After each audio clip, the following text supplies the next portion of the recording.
Bonjour Louise Bernard. Bonjour. On a entendu votre voix, vous avez déjà fait non. Bonjour Antoine Janton. Oui, moi aussi j'ai dit non.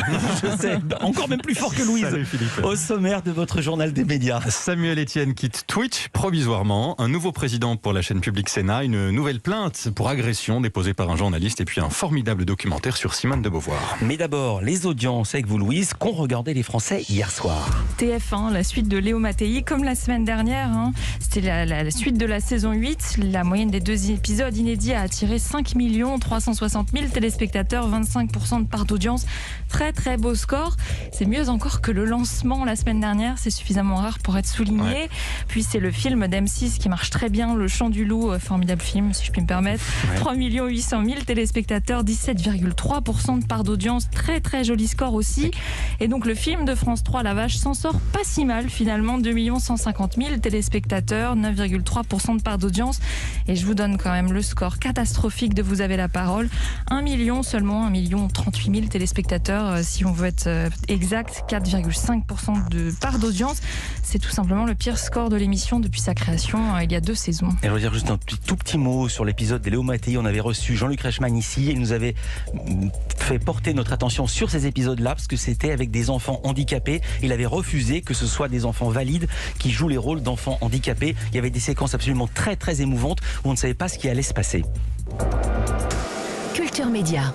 Pardon pour cette incise. Avec vous, Antoine Janton, Samuel Etienne qui fait une pause. Oui, pas à la télévision, mais sur Twitch. Le journaliste et animateur y proposait tous les matins une revue de presse, la matinée Etienne, attention, jeu de mots. Et c'est lors de ce rendez-vous hier qu'il a annoncé sa décision à ses abonnés. Là, ça fait 4 mois de stream, quasiment en compte rond. 4 mois de stream, ça fait près de 400 000 followers. Waouh, génial. Ça fait plus de 4 millions de vues.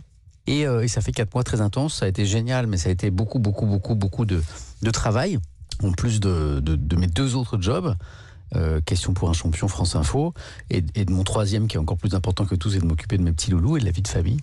Et donc je vais faire une petite pause dans le stream de quelques semaines, à minima. Voilà, donc ce matin, c'est mon dernier stream avant un petit moment. Parce que je sens que j'ai beaucoup donné, que c'était super, mais que je ne suis pas Terminator, que je ne suis pas une machine. Voilà, il faut dire que Samuel Etienne a un emploi du temps très chargé. Il présente chaque jour la matinale de la chaîne France Info et l'émission Question pour un champion sur France 3. Il est très occupé donc, et il pourrait l'être encore plus. Il y a quelques jours, il a annoncé une nouvelle aventure professionnelle à ses abonnés sur Twitch sans donner plus de précision. Peut-être Télématin, puisqu'on sait que le Parisien a annoncé qu'il y avait un changement à la tête de la présentation, le départ de Laurent Bignolas. Donc peut-être que Samuel Etienne... C'est une bonne piste en tout cas. Exactement, notamment que le Parisien parlait d'un candidat à forte sympathie. Peut-être qu'il s'agissait de Samuel Etienne. Et de toute façon, il se lève déjà tôt puisqu'il fait la matinale sur France Info, le canal 27. C'est un transfert d'une chaîne à l'autre. Exactement. Public Sénat change de président. Ouais, c'est Christopher Baldelli, ancien directeur de France 2 et ex-patron de RTL, qui va diriger la 2e chaîne parlementaire. La première, c'est LCP. À partir du 1er juin, il va remplacer Emmanuel Kessler, dont la candidature à un 3e mandat n'a pas été retenue. Autre candidat malheureux, Damien Fleureau, le chef du service politique de CNews. Et le focus programme du jour, c'est sur Public Sénat, justement, ou alors un hasard de la programmation, c'est un documentaire consacré à Simone de Beauvoir. Il n'y a jamais de hasard, Philippe. À l'occasion des 35 ans de la disparition de Simone de Beauvoir, un portrait de cette icône du féminisme, une des plus grandes autrices et philosophes françaises, à qui l'on doit entre autres Le 2e sexe, un essai féministe traduit en 121 langues, vendu à des millions d'exemplaires dans le monde entier. Un féminisme très concret, comme l'explique le documentaire. Extrait. Elle parle de la charge mentale, de la double journée, des hommes qui ne font rien, ou si peu à la maison. Et si les femmes faisaient la révolution sur ce plan-là, sur le plan du travail ménager, si elles le refusaient, si elles obligeaient les hommes à faire avec elles, eh bien, si ceci était changé, toute la société en serait bouleversée. Elle analyse le machisme ordinaire, la femme objet, réduite à un trophée, à un appareil reproducteur. Dans les pudibondes années 50, elle n'hésite pas à parler des règles, du clitoris. Elle assume sa liberté sexuelle. C'est-à-dire que moi aussi j'ai bien aimé ne pas être monogame, finalement. Mais comment a-t-elle conquis sa liberté ? Car elle n'est pas née Beauvoir, elle l'est devenue. Voilà, comment Simone est-elle devenue Beauvoir? Exactement, c'est ce que raconte ce documentaire à travers les combats qu'elle a menés, des combats encore d'actualité. Et c'est là tout l'intérêt du film. Fabrice Gardel, co-réalisateur du documentaire. Elle disait « Il suffira d'une crise politique, économique ou sociale pour que les droits des femmes soient remis en question ». Et je pense qu'on y est quand on voit ce qui se passe aux États-Unis avec Trump, quand on voit ce qui se passe en Pologne, le retour sur l'IVG, la crise économique, les femmes sont les premières à trinquer.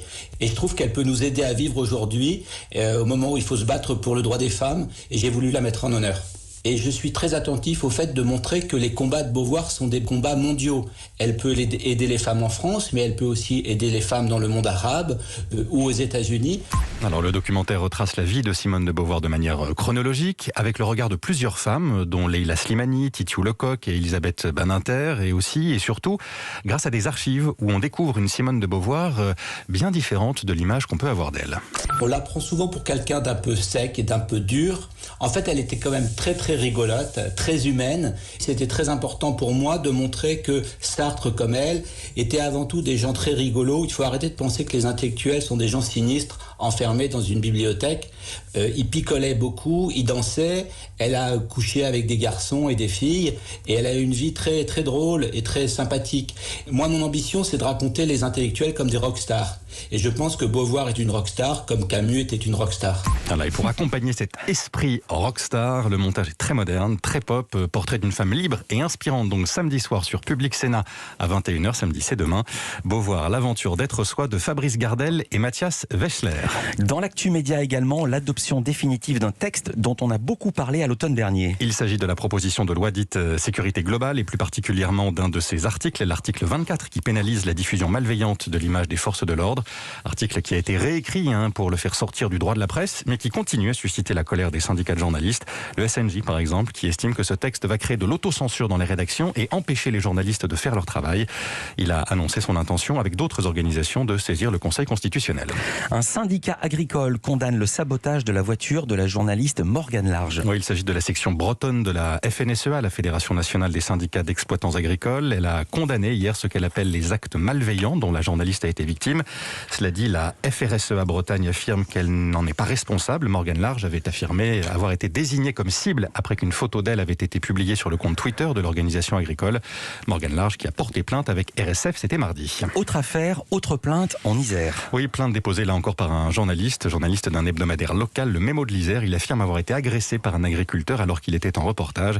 Il prenait une photo de son champ qui est au centre d'un conflit entre partisans et opposants à l'installation d'une piste ULM. Une image d'espoir, image récompensée par le World Press Photo. Un prestigieux prix remis hier au Danois Mats Nissen pour une photo prise au Brésil en août dernier. On y voit une dame âgée enlacée par une infirmière, protégée elle par du plastique. C'était la première étreinte en 5 mois pour cette femme de 85 ans, pensionnaire d'une maison de repos à São Paulo. Une image que vous pourrez voir sur europe1.fr. Les équipes du web vont la mettre en ligne dans les minutes qui viennent. Vous pourrez la retrouver aussi dans la newsletter média d'Europe 1. Newsletter est gratuite. Il suffit d'aller sur le site pour vous y abonner. Merci beaucoup Antoine Janton, merci beaucoup Louise Bernard, merci encore pour ces audiences. Vous n'y êtes pas pour rien. On se retrouve lundi, on vous retrouve lundi pour un nouveau journal des médias. Culture Média continue.